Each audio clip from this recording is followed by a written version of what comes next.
pas de... Non, t'as pas. Super. Je suis radieuse. Salut.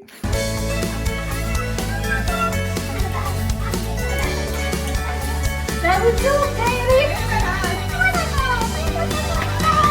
I'm back, bitch. Commençons par le commencement. Moi, c'est Ambrine. Ali. Voilà, c'est encore nous pour une nouvelle vidéo. Et cette fois, on va vous parler de notre arrivée au Japon. Parce que c'était... Rocambolesque. combien d'heures t'as dormi toi avant l'avion? Ah oui, c'est parce que ça, c'est un délire, hein. Alors, Ali, elle a dormi 5 heures. Moi, concrètement, j'avais fait nuit blanche. Je m'étais dit, comme toute personne sensée, n'est-ce pas, je vais être dans un avion pendant 14 heures, je dormirai dans l'avion. Quelle erreur. C'est une grossière erreur.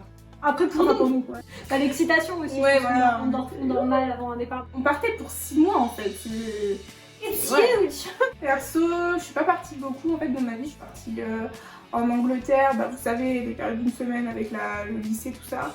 Pareil, une semaine ou deux à Lisbonne. Enfin, c'est le plus gros voyage. Donc, moi, partir 6 mois, c'était énorme en fait. Pour moi aussi, hein, pareil. Genre, Ouais. Le plus gros voyage que j'avais fait dans ma vie, c'était genre, je suis allée 3 semaines au Canada. Et j'étais avec ma famille, donc rien à voir. On n'a pas voulu dépenser nos sous, donc on a pris des billets d'avion, déjà à des heures pas possibles. Genre, on est parti à 4h du matin, on est arrivé là-bas à 5h du matin, Ouais. et en plus on avait une escale à Londres. Ouais. Après, bon, on passe la douane, on monte dans l'avion et c'est là que démarre le long trajet. À savoir que du coup, comme on voulait économiser notre argent, on a pris les pires places, n'est-ce pas, au milieu de l'avion. La classe éco. Après pendant 14 heures, Arrivé, 5h du matin, donc les deux galériennes que nous sommes n'avaient pas prévu de petit hôtel, voilà, pour la journée, parce que la guest house c'était le lendemain. on est parti simple, on est arrivé le 6 octobre, et notre guest house nous ouvrait les portes seulement le 7. Et on est arrivé le 6 à 5h du matin. Voilà, sans hôtel. Sans hôtel, parce qu'en fait on s'était dit ah bah ça va aller, on va passer notre temps dans Tokyo. Déjà Des glandus. on avait 40 000 kilos de bagages, on avait 15 000 valises. Et on s'est dit oh bah on va passer la journée tranquillou, on va se balader, on va au Japon. on est au Japon, rien ne peut nous arriver, on était contente, on va aller dans un manga café, on va se poser et on va faire 2-3 siestes et ça va aller. Parce qu'on pensait avoir fait le plein d'énergie dans l'avion. Oui, c'est ça. Sauf qu'en fait on est arrivé à 5h du matin, épuisé. Voilà, donc là on arrive à l'aéroport d'Haneda Haneda. et on s'est dit, bah merde, qu'est-ce qu'on fait? On est fatigué, on veut faire dodo. Ah oui, une chose à prévoir aussi, c'est que vous n'aurez pas forcément internet là-bas. Heureusement, il y a internet dans l'aéroport, mais concrètement, si vous n'avez pas envie de payer la blinde, parce que généralement, C'est cher. les opérateurs font pas au Japon. Ils font à l'international dans les zones européennes, mais ils font pas forcément au Japon. Chez Orange, en tout cas, ils couvrent pas au Japon. Donc chez Free, ils faisaient pas aussi, et pareil, Orange, il fallait payer très cher. Donc soit deux solutions, soit vous prenez une petite box internet avec vous pour pouvoir l'activer là-bas. Soit vous vous connectez à celui de l'aéroport. Si vous êtes accro à votre téléphone et à internet, aux réseaux sociaux, ce qui n'était pas notre cas, donc ça va. Ouais, on a non, bien pas vécu. du tout, moi, non. Mais si vous êtes accro aux réseaux sociaux et tout, et ben prévoyez vraiment une petite box à traîner avec. Ouais. Donc on s'est dit quoi en arrivant comme ça, en étant perdu? On va prendre un hôtel. On va prendre un petit hôtel. Donc on commence à chercher un petit hôtel. Déjà on a payé la blinde parce que forcément on a pris que ce qu'il y avait. On s'est retrouvé dans une chambre pour 3 Oui, c'est ça, genre... à 170 balles. Bref, en plus on a pris le taxi, on s'est dit c'est mort, on travaille pas les bagages, Ouais. parce que vraiment, On avait 80 kilos de bagages sur les bras quoi. c'est une catastrophe. Du coup on a pris le taxi. D'ailleurs le mec s'est un peu perdu, donc on s'est dit oulala, ça commence bien. En plus, dans les taxis japonais, je sais même pas si c'est ça en France, mais t'as le montant qui monte en même temps que Oui, le kilomètre. tu vois le prix monter. Tu vois de tes yeux que le prix fait. Et le mec se perd et tu es là. Le mec Ça tourne en rond commence à faire cher. et ça monte. Enfin voilà, du coup on arrive à l'hôtel. Ouais, finalement, le chauffeur est cool. Je crois qu'il nous a vus dans le rétro. On était là, on parlait en français, on disait putain, mais il va nous faire payer là. Non, mais parce qu'on dirait deux grosses relous, mais je vous jure, ouais. quand vous avez 10 000 € sur votre compte, que vous avez fait un prêt, vous avez joué votre vie là-dessus, et qu'au final, vous voyez le taxi qui tourne et le prix, franchement, non, vous êtes. Ouais, On était mais là en au mode- final, Je vais s'arrêter. Qu'est-ce qu'il fait? Putain, il s'est perdu le con et tout. Et lui, il nous regardait, il devait se dire. Mais on essayait de pas trop le montrer non plus, parce qu'on est des gens civilisés normalement, voilà.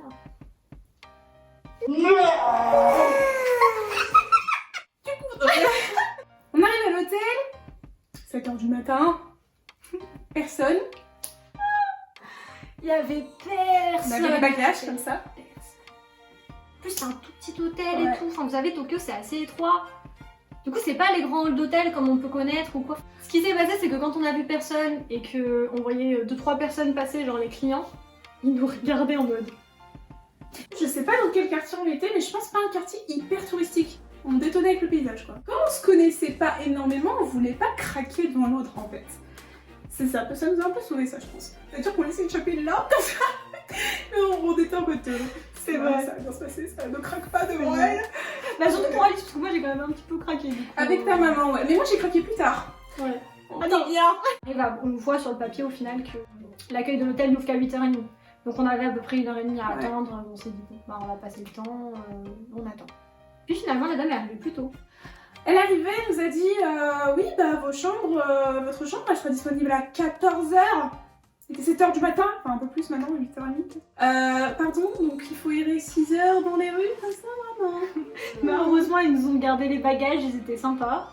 Mais alors, ça c'est un délire aussi. Parce que vous êtes au Japon, je pense que vous avez déjà entendu, au Japon, il n'y a pas vraiment de vol. Les gens sont éduqués, n'est-ce pas? À ce moment-là, niveau japonais, des pas pâquerettes, crête. hein. On dit pas crête, on avait quand même 3 ans de japonais derrière nous. Mais avec le stress, la fatigue et tout, c'était un peu difficile.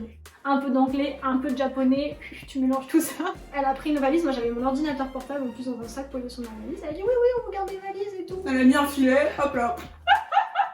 T'es là, Elle a mis un filet dessus. Un filet! On était là, mais vous avez pas un placard, sinon. Un garde quelque chose, vous les mettez bien. Couverture, au moins, qu'on parce qu'elles sont. Donc j'étais comme ça moi. Donc on n'est pas resté pendant 7 heures. On a décidé d'aller marcher dans les environs. C'était les heures les plus longues.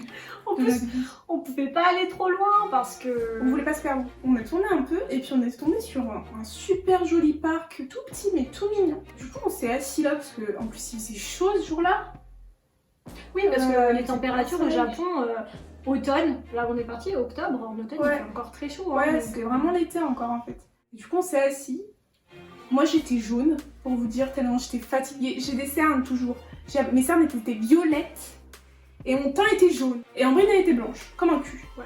Donc déjà on puait la maladie mentale, on errait là. Comme des fantômes. On est passé à côté d'une école. On était cadavériques quoi. Et donc on s'est assis sur ce banc et là on a craqué quoi. On s'est mis à pleurer, à rire. Alice elle a fait un trou. Tristesse absolue donc pendant 7 fucking hours. Je vous assure que je pense que c'est vraiment le mix entre la fatigue et le jet lag et le fait qu'on était dans un pays qu'on ne connaissait pas, avec des gens qui ne parlaient pas notre langue. On a craqué, on était à l'autre bout du monde. Ouais. Dehors. Sans internet. On n'avait aucune idée de où on se trouvait sur la carte. Heureusement, mais heureusement on a eu le beau temps. Oh ouais. On a marché, on a trouvé finalement la gare avec un McDo et tout. Genre, oh, on dit un McDo. Ouais, sauf que c'était de la merde parce que. Donc Ali, elle a pris un petit coca. Rosé. Eh, valeur sûre, valeur sûre. Moi je voulais pas des gazeuses. Gazeuses parce que je voulais pas, tu vois. Brasser. On est d'avoir du jet lag, machin et tout. Je me suis dit, si en plus je commence à avoir mal au bide, laisse tomber. Donc j'ai dit, je vais prendre un petit thé glacé. Ice tea quoi. Hashtag Ice tea, My tea, un truc un peu sucré. Comment vous dire que les thés glacés à McDo au Japon, c'est un freaking thé hyper amer. Ils te donnent des petites dosettes, une petite dosette de lait concentré, une petite dosette de sucre liquide, je sais pas trop ce que c'est. Donc j'ai essayé sans, j'ai essayé de mélanger, j'ai essayé de laper dans les thés, je me disais donnez-moi du coup, donnez-moi un peu d'espoir. Et on est resté longtemps dans le McDo, on est bien. On est retourné du coup à 14h à l'hôtel et là on a dû donner un dernier effort, genre vraiment ce qui nous restait de calories pour monter les bagages jusqu'à la chambre. On a ouvert, on a vu. Oh putain. On avait un problème, c'est que on devait quitter l'hôtel à 10h, or la guest house elle nous accueillait qu'à 13h. Ouais. Donc en fait, dans l'organisation on a grave manqué de timing. Ouais. On pensait vraiment que ça allait être hyper fluide, hyper chill. Sauf que quand t'as 13 ou 14 heures d'avion dans les pattes, finalement tout te paraît insurmontable. On a mangé. Oh, j'avais pris un truc dans un combini, tu vois, au pif et tout. des sortes de soba. Non, il y avait une sorte de fine couche dessus de produits, je sais toujours pas ce que c'est, je me suis dit si je mange ça, je vais m'intoxiquer en fait. Non, moi je suis quelqu'un, la nourriture c'est ultra important. Si je mange pas ce que j'ai envie de manger, je deviens vraiment insupportable, mais même pour moi quoi. Mais même sans nourriture, même avec, j'ai envie de dire.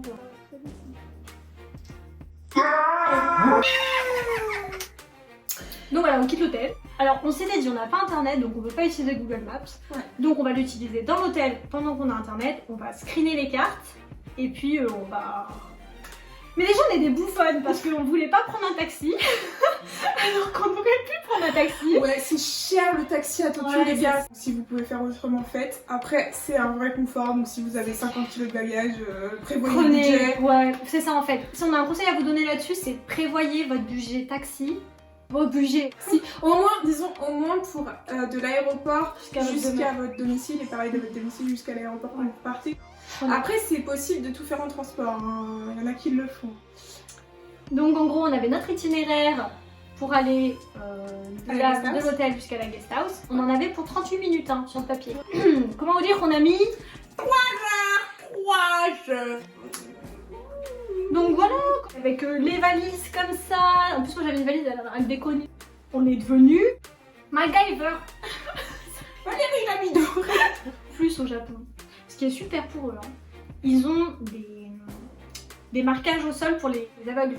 Donc c'est à dire qu'il y a plein de petites bosses comme ça. Vous savez les trucs avec toutes les petites billes là, comme ça. Comment vous dire qu'avec des valises, ce n'est pas très évident. C'est un peu compliqué.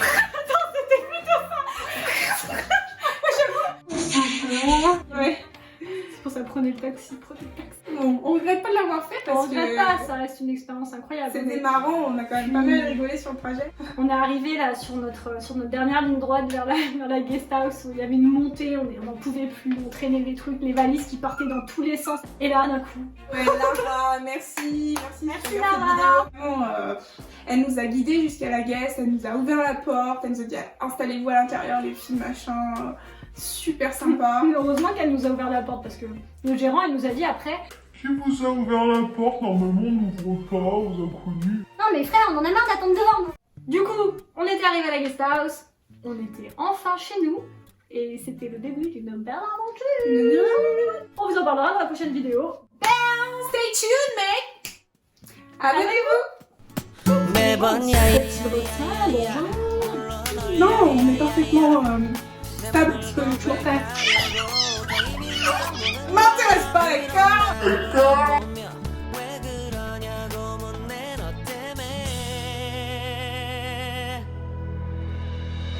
남겨